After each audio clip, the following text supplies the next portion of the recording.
ఓయ్ my queen శృతి. సూర్య, ఎందుకు ఏడుస్తున్నావు శృతి? నా శృతి ఏడిస్తే నేను తట్టుకోగలనా? నువ్వు ఏడిస్తే నేనెలా హ్యాపీగా ఉంటాను?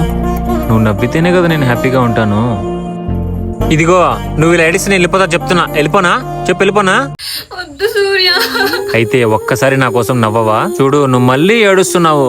నేను ఏడవను, నవ్వుతాను. అయితే నవ్వు. అమ్మయ్యా, ఇంక నేను నవ్వు చూసేశాను. ఇంకా నాకు వెళ్ళాల్సిన టైం వచ్చింది.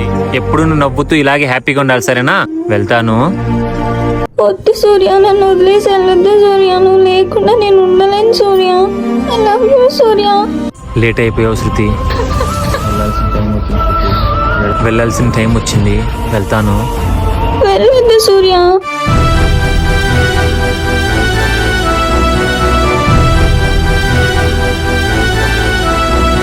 విధి ఎంత విచిత్రమైనదంటే, ప్రాణం కంటే ఎక్కువగా ప్రేమించిన సూర్య తన ప్రేమను తెలుసుకొని నా ప్రేమను చెప్పేలోపే తన నా దేవుడు తీసుకెళ్ళిపోయాడు. ఇక్కడ తప్పెవరిది?